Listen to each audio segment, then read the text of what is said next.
down and knowing the water's there, you do what you know and put it out there, and then you walk away from it knowing it's there. And that's what I do. Now, I haven't been wrong, totally wrong, on any of my wells so far, but some of them haven't been drilled.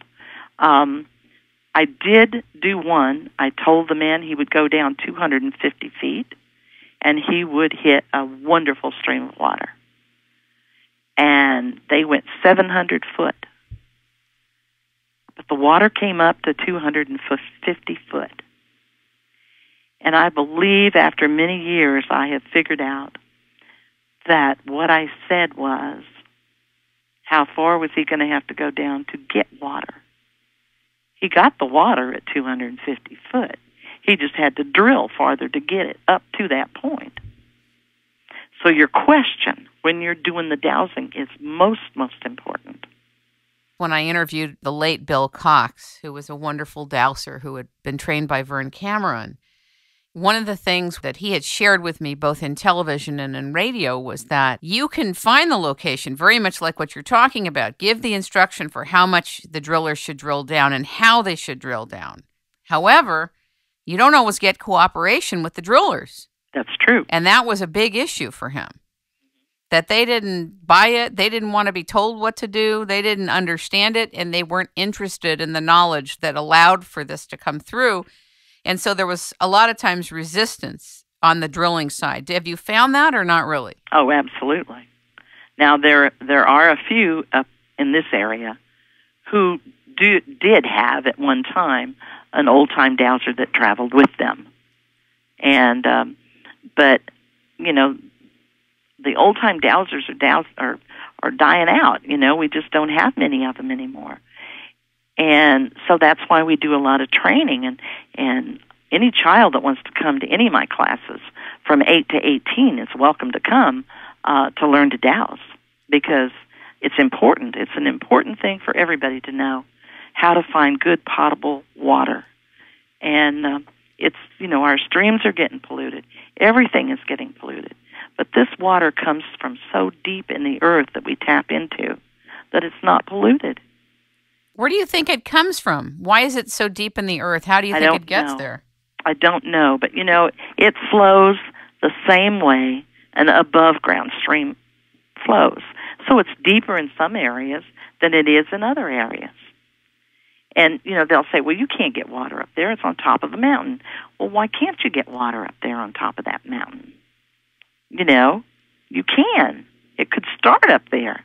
It could be coming from so deep that all the water down below in the valley starts at the top of that mountain and shoots straight up because it comes up under pressure. You talked a little bit about having the right equipment, how sometimes you've had to say to the driller that it would be better if you had this equipment because then you'll be able to get that many more gallons per minute, something like that. No, that's up to the client, right? The person that you're doing the dowsing for. Right. It depends on what they purchase to pump the water out with as to how much they're going to get out of the well. Now, if you have a hand-dug well and you drop that little bucket down in there, that's all you're going to get out of it is a bucket. But most pumps, now that go into a well are submerged, and they pump it into a big holding tank.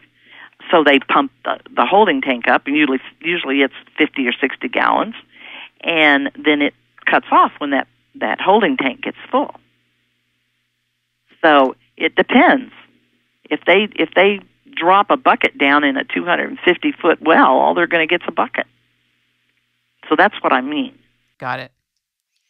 Talk a little bit about the fact that dowsing can be used for other things as well, and share a little bit about that with us. Okay. Well, many years ago, when Harold first joined the American Society of Dowsers and started being a part of the dowsing group, we got the journals and did a lot of reading about it. And Harold had read about diverting underground streams of water, too. And he thought that was pretty, you would move it actually from one place to another. If you dug a dry well, you could just move another stream if you could find one that was movable into that dry well site. And and that's with dowsing. You use dowsing to do it. I use dowsing for people who need to make life decisions. I do dowsing over the phone for them. I use dowsing for clearing negative energies out of homes, out of businesses, to help improve the atmosphere in a home. Many times there are energies flowing through the earth, and, of course, electromagnetic energies that create health issues for people.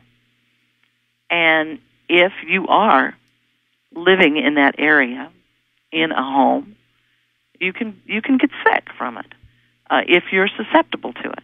Environmental things, you can use dowsing to get rid of radon gas, such as that in a house. I use it to clear anything that's inside the house, like formaldehyde in the carpet pad, and all those kind of things. I use dowsing to clear people.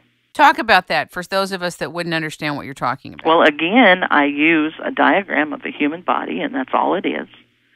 And I put the name of that person on that diagram and a date on it, and then I douse around it, and I ask for any adverse energy that's harming that person.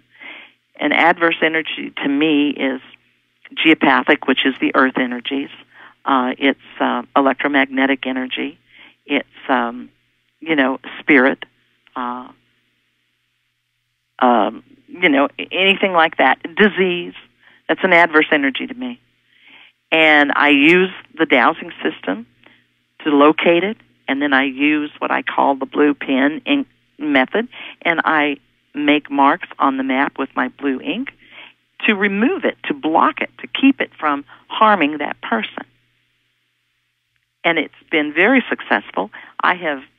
When I first started doing it, I realized that I even picked up on past traumas that were in the body, like a broken arm that had already been healed, but the issue was still there with the broken, because you had a broken bone. And I could find that with this dowsing system that I used. So in a way, you're inducing some kind of remote healing through dowsing in this capacity, correct? That's right, yeah. If somebody calls here and they have a specific need, we believe everything is just energy.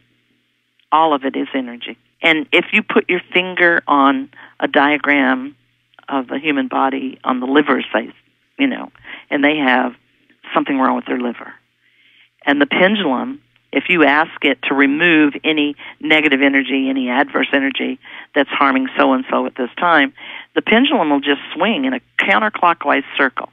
Now, as I said before, that pendulum has absolutely no power. It really doesn't. But that's what happens when you take negative energies out. It goes counterclockwise, so it's pulling it out. And when you put the good energy, you always fill a void when you create one, by taking something out. It goes clockwise, putting the good stuff back in there. And so you would put in a healthy liver and all that kind of stuff. But you'd use your pendulum as a visual tool to know that it had been completed. And again, I believe that it's done because we ask. Have you ever had anybody come back to you, let's say in this context, because I realize you have to be very careful when you're doing things like this to even talk about them in today's atmosphere. But have you had people come back to you and say, this is what was going on, and now that you've doused the situation, I'm no longer experiencing X? Absolutely. That's what we do here at ORI. We don't necessarily use dowsing for it. Occasionally I use the dowsing for the people that call for help to clear out anything that's going on in their life that could be creating their health issue or their financial issues. We get a lot of financial difficulties right now, and they want blessings. But we do it's a research organization here, and what we do is we do healing meditations for these issues. we have a group that meets